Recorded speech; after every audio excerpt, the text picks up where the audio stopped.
जिते जीवन बाराती गई छे छो गुडर ले भोजन कर रहल छथि तखन ढाकल हेबाक चाहिए और सुनबी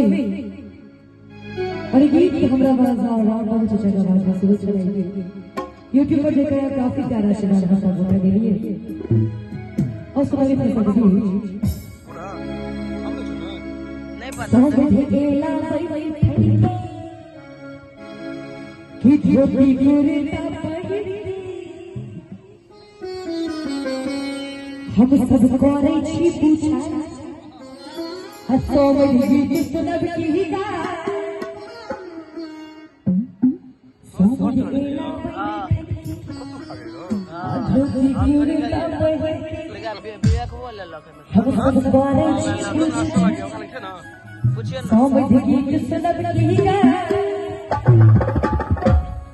आकी दहकत सुनबै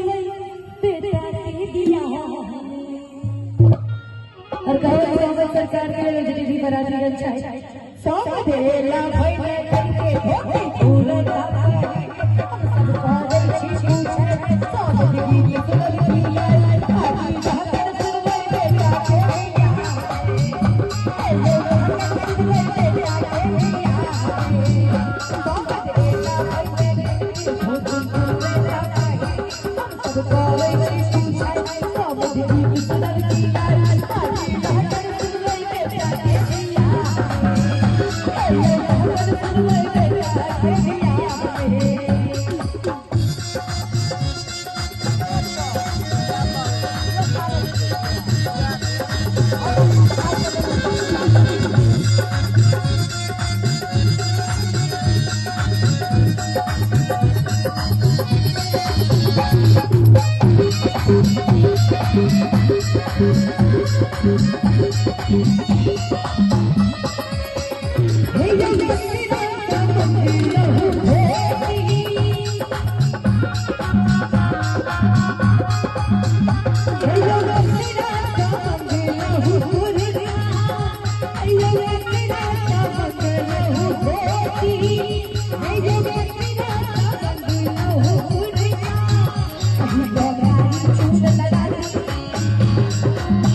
एकदम कहियो कोनो दिक्कत नहीं अब की कहि सकै छै सब सुनने रहल छै तैयो कहि दै छै ई सब एकदम बुझू त आइ के लेल सुहाग भार छै कोनो दिक्कत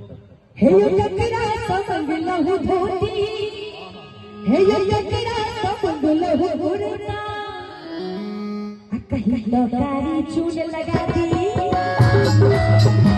आखी जगह पर बैठा दी कहीं तो कारी चून लगा दी बड़ी चलवा दी बेटा के दिया बड़ी चलवा दी बेटा के दिया